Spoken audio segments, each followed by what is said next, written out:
Today we're going to talk about photography as art. Originally, it was not considered art. It was a means of documentation. People thought of themselves as tradesmen. Daguerreotypists would not have told you they were artistes. Most of them. Now, I, of course, think a lot of them were, but it wasn't thought of as an art right away. I'm going to read you a couple quotes. One is by P.H. Emerson, The Death of Naturalistic Photography, 1890. To you, then, who seek an explanation for my conduct, art is not nature. It is not necessarily the reproduction or translation of it. Much, so very much that is good art, some of the very best, is not nature at all, nor even based upon it. And then Alfred Stieglitz said in a letter in 1919, right photographing is a difficult thing to accomplish. That is, if an emotion, a feeling generated by, born of, intense experience is to be put into form by photographic means, that is in photography. In short, to make the medium do what one feels, to be able to do that, one must actually feel something intellectually, in part at least, and the media, photography in this case, must become an inherent part of oneself. They talk like artists, don't they?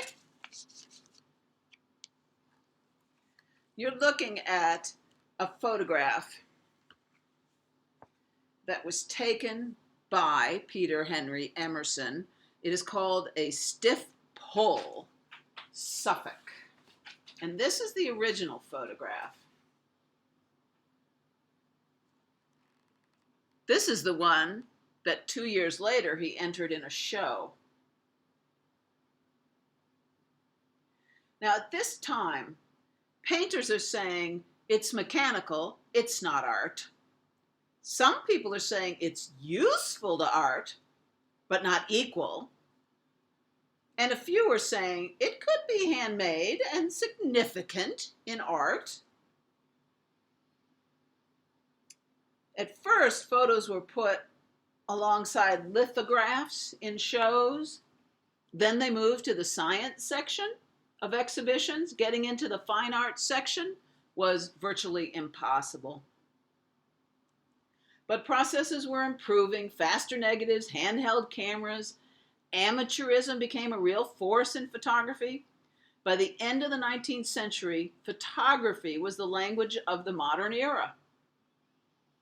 Like other art forms, photographs easily engaged with contemporary symbolism, poetic metaphors, avant-garde formalism, and the narration of dreams and fantasies. This, by Emerson, he was a champion of naturalistic photography. And this is a real theme, the plowman struggling uphill.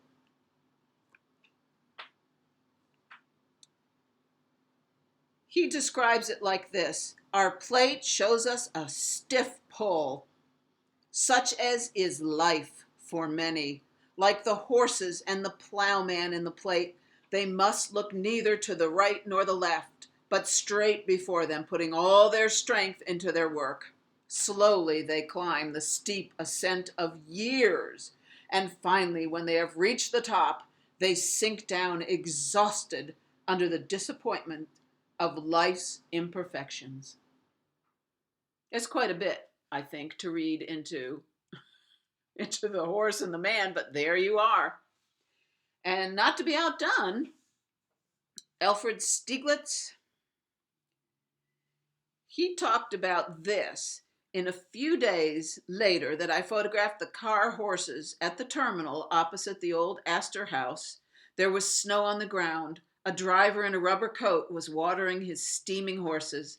There seemed to be something closely related to my deepest feeling in what I saw.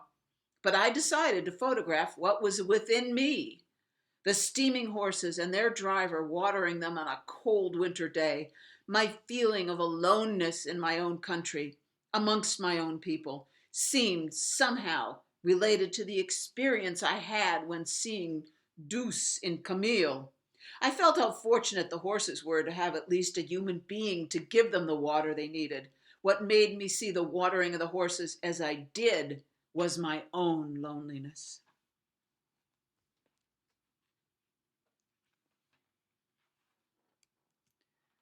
Everyone was getting into the act.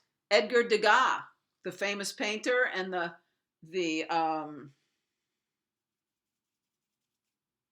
not charcoal, pastel, and sculptor, got very interested in photography for a while. This is a portrait of Emile Verhaven, silver gelatin print, 1895. This was obtained by Joseph Elder and Eduard Valenta with Wilhelm Conrad Roentgen, the German physicist and Nobel laureate who discovered both the existence of those light rays named after him and also X-rays. So they X-rayed snakes.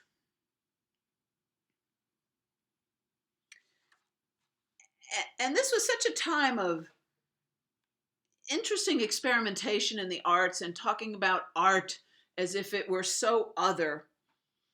In 1910, the Italian futurists, in their technical manifesto, exclaimed, "Who can still believe in the opacity of bodies, since our sharpened and multiplied sensitiveness has already penetrated the obscure manifestations of the medium? Why should we forget in our creations the doubled power of our sight, capable of giving results analogous to those of X-rays?" 3 decades later, the Hungarian artist Laszlo Moholy Nagy cited the futurist's reference to Roentgen photography and expanded on its meaning. The X-ray pictures about which the futurists spoke are among the most outstanding space-time examples on the static plane. They give a transparent view of an opaque solid, the outside and inside of the structure. The passion for transparencies is one of the most spectacular features of our time. We might say with pardonable enthusiasm that structure becomes transparency and transparency manifests structure. But then you still had guys like Alfred Horsley Hinton, Day's Awakening. He was a landscape pictorialist. They were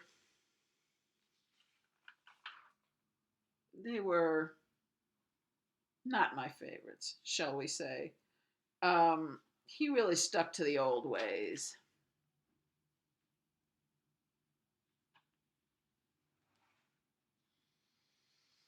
What he had to say was the artist, by reason of his artistic temperament, feels nature more readily than another who examines the hidden mechanism of her various organisms, or that he who is too engrossed with the affairs of city or state.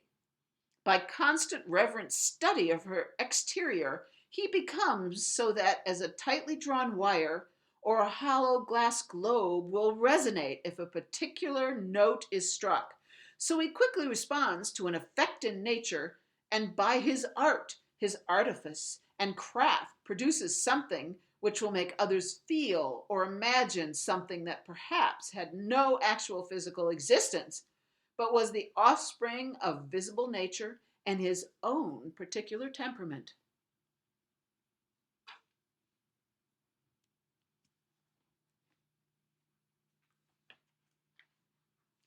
Alexander Keighley. He was trained in science and by vocation a businessman.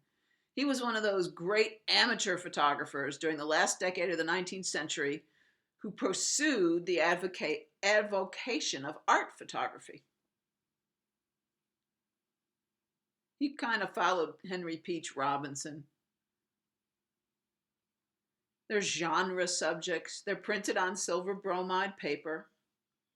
They're quite lovely. He was one of the Linked Ring, a society in London whose express object would be the complete emancipation of pictorial photography, properly so called, from the retarding and bondage of that which was purely scientific or technical, with which its identity had been confused too long. It's hard for me to even read this stuff to you, but this was the thinking. Freud was big here too, don't forget. And they all admired him. This is by an Italian by the name of Guido Rey, Woman with Lilies, 1899, a platinum print. Very sentimental, historical pieces is what he did. And he certainly thought he was doing art. This is by Leon, I would guess, Robert de Machi, a Frenchman, the young Votaris, I believe that's a nun.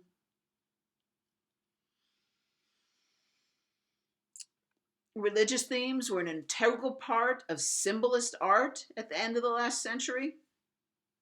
Lots of holy women, seas of Galilee, crucifixions, road to wherever, pardons, benedictions. Faith, signs of faith were kind of dragged in. Faith itself was left out. But this is pretty much considered a masterpiece of symbolist photographs. This is by Gertrude Kaisber. It's a portrait of Miss N. Miss N was an actress by the name of, it is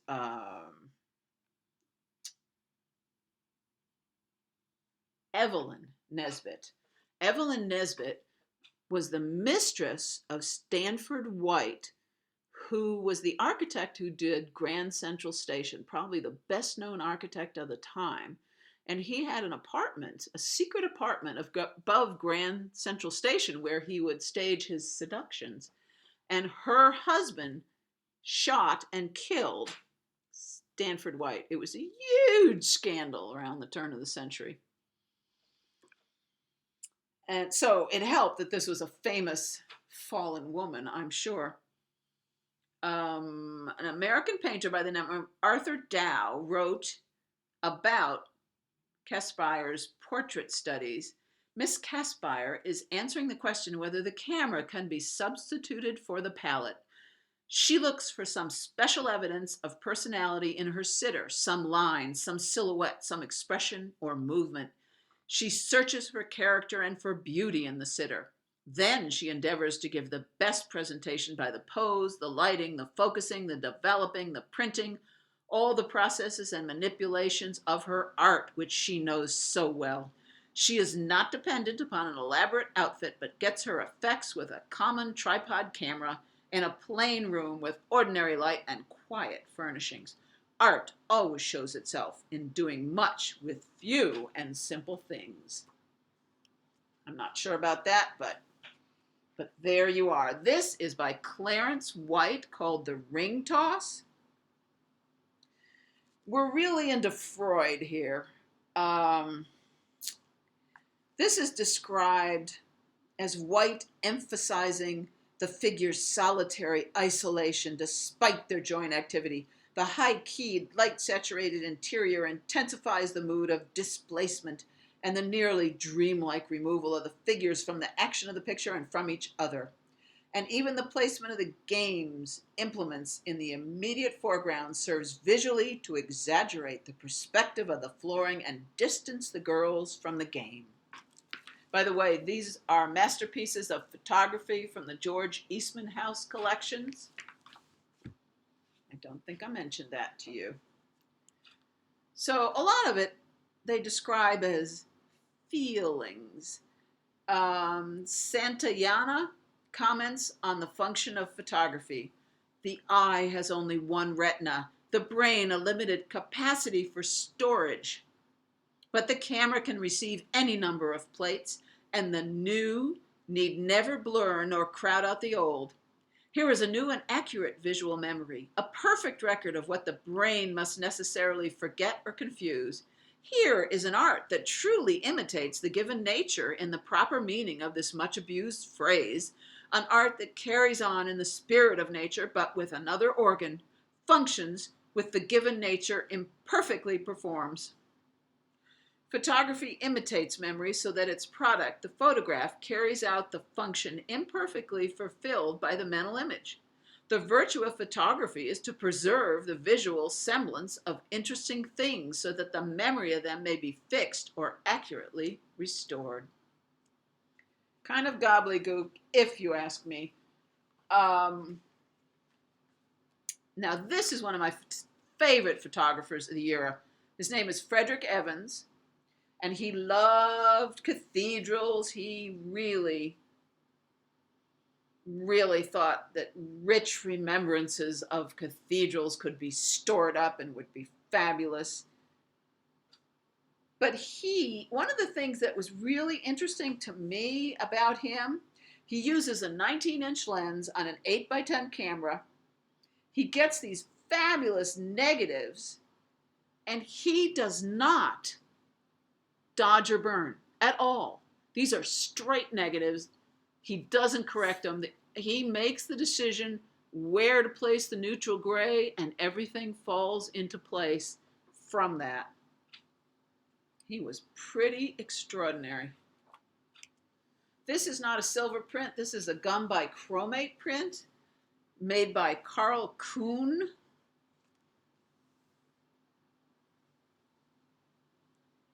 He was a prolific writer on the theory of art photography himself. And he says the photographer must control nature, for it is now entirely within his power to translate colors into their monochromatic values. And if the negative should show any discord, the gum process enables him at will to attune the discordant elements in the print.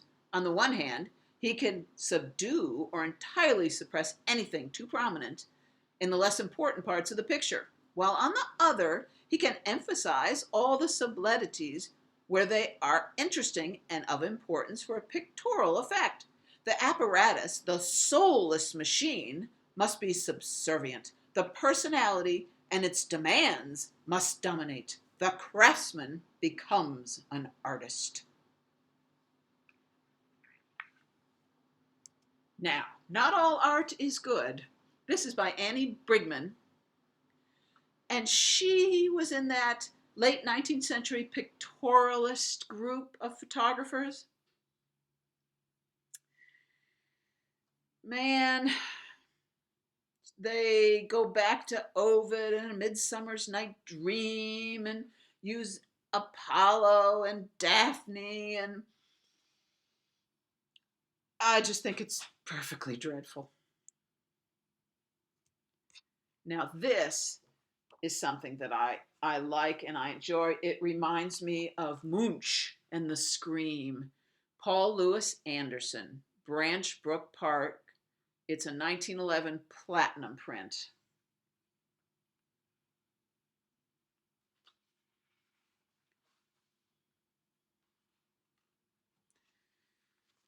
It's really all about the framing. This was made by Charles Sheeler, Bucks County House interior detail. He was a photographer starting in 1912.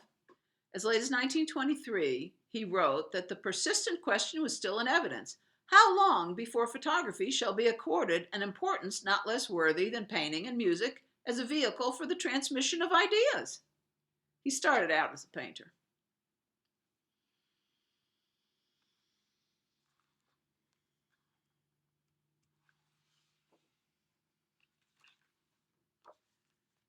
Alvin Langdon Coburn made what he called vortographs. This one's Ezra Pound. This one's of someone not quite so famous.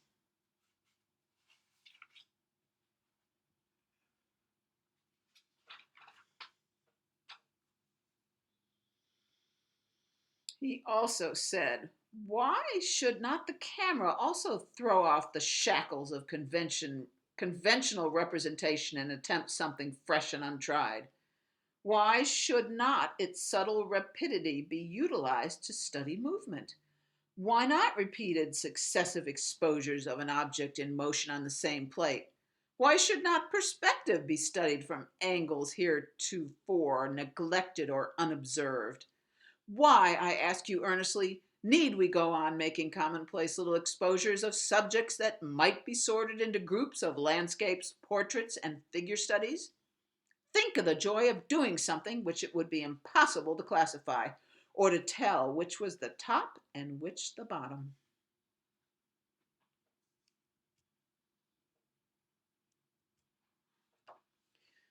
This is, I'm going to butcher this name, František Dritkol, Czechoslovakian, portrait of an unidentified woman. We're up to 1922 here. It's a gelatin silver print, but it's getting kind of surrealist. You got that full darkness of the background. It assumes this weight. And then you've got this woman. It's kind of adrift in space. So it has many of the Freudian, the symbolic images that photographers were getting crazy about at that point. And then along comes Edward Weston. This is a 1922. Oh, next one's 22. But he made huge strides in getting photography accepted as art. He didn't do anything else. He wasn't a painter. He wasn't a writer. He wasn't a gallerist. He was an art photographer. That is what he did. He had a studio at Point Lobos, California. He was not a New Yorker. He was an outsider. He advocated photography that was direct, honest, uncompromising.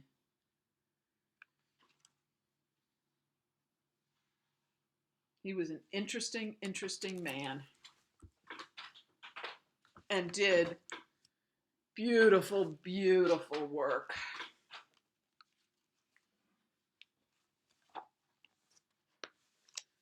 (1922) was a momentous year for Weston.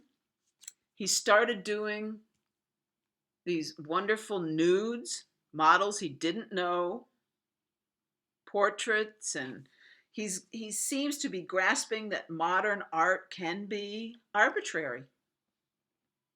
That with his camera, he could make any kind of composition, inject any meaning, use any subject for his own ends. Some of his work has a little trace of Dada. He's in the camp of the avant-garde here. He proclaimed he was converted to modernism.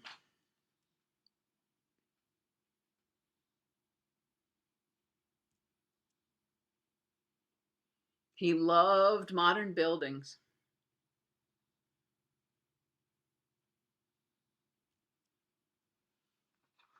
Fabulous nudes. He never did go to Paris, where all the artists went. He went to Mexico, and he called Mexico his Paris. Now, he had a thing going with Stieglitz. Stieglitz is in New York, married to Georgia O'Keeffe. He's bringing in works from Picasso and Kandinsky and all the great Europeans and showing them at his gallery in New York, along with photographs, and claiming photography is art. But he really didn't have time for Weston. Weston tried to come meet him. Stieglitz said he was too busy. He had a show. Stieglitz was too busy. One of the things that Stieglitz told people about Weston's work was they lacked fire, life, and were more or less dead things, not part of today? The more I think of Weston's photography, the more the thought of them irritates me. And he further explained, you know, I dislike virtuosity of all kinds, and I feel that above all, it is the virtuosity of Weston that makes him appear more than he really is. They really had some personal differences, which is a shame because Weston thought of him as a god practically. Although Stieglitz's boldest, most abstract works had their roots in symbolism, while Weston, his work is truly straight photography. He doesn't make his work full of emotion.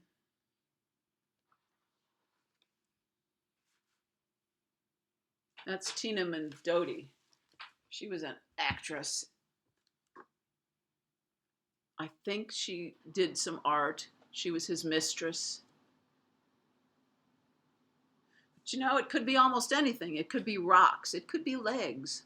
He got famous doing these shells, the way they're so beautifully lit and luminous. Now, back then, these papers are chock full of silver. We don't have papers like that anymore. We barely have silver. He really became famous for these.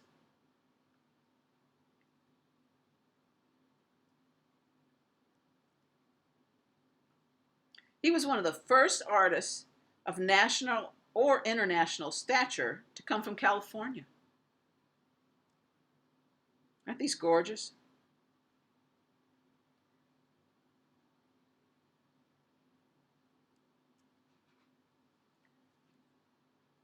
His kids said they knew what they were having for dinner.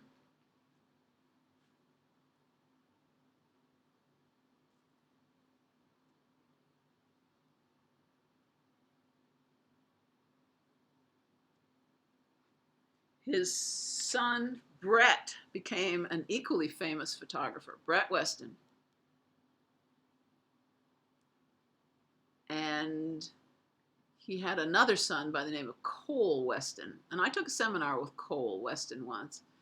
And he shot color photography, which is quite different than what his father did. And it was nice. It was nice. But he made most of his living reprinting his father's images after his father was dead. And it so incensed Edward that before Edward died, he burned his negatives so that his brother couldn't print them, I believe, or anyone else. And then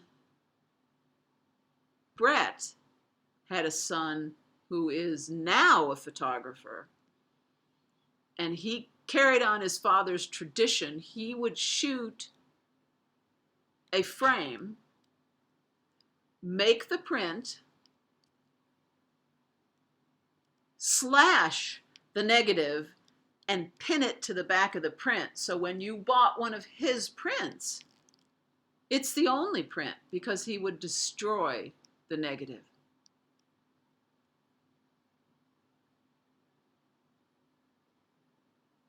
I kind of feel that's going a bit too far, but Ansel Adams, when he died, he left his negatives to the Photographic Center in San Francisco so kids could learn how to print by using them, because really the negative is just the start.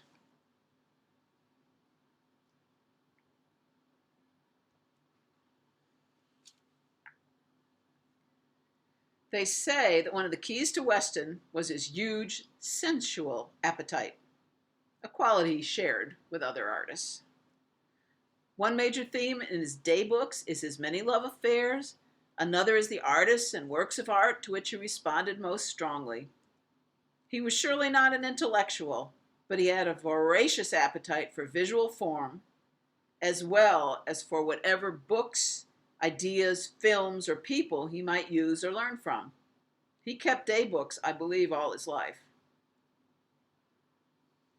He speaks admiringly of artists from Eugene Atget to Frank Lloyd Wright. He disparages Man Ray, theatrical postures and soft focus effects. It might have just been jealousy.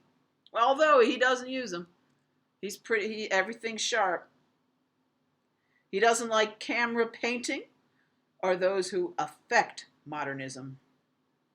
He liked Lionel Fenninger and Charlie Chaplin, J.S. Bach, indigenous folk art, and ancient Aztec idols.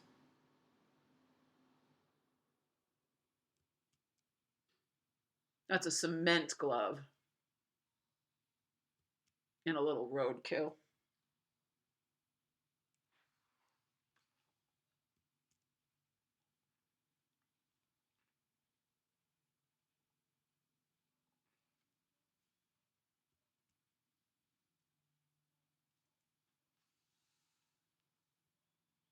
But for a long time, a photographer could not get into a major museum. And Weston was one of the first.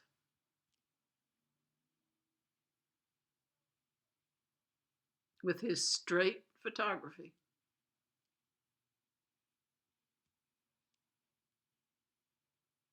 That's burned wood. And I think he had a great sense of humor.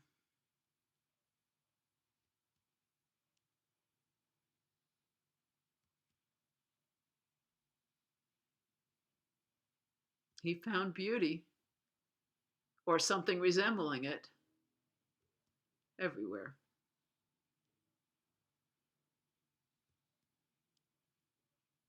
In the reflections, in the shadows, cities. This is one of my favorite images, floating in the pool. I've just always thought it was gorgeous. Paint on rocks, junk, reflections. I don't even know what those are or why those trees are wrapped, but I suspect it had something to do with the weather.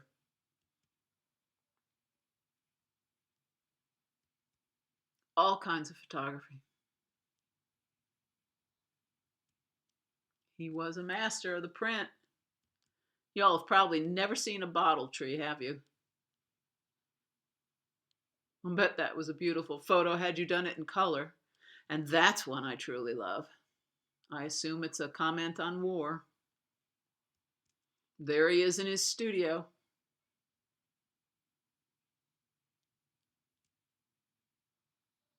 Saints and Dr. Pepper. Studio again. You couldn't have had a prettier place. There it is. We're going to talk about more modern artists coming up.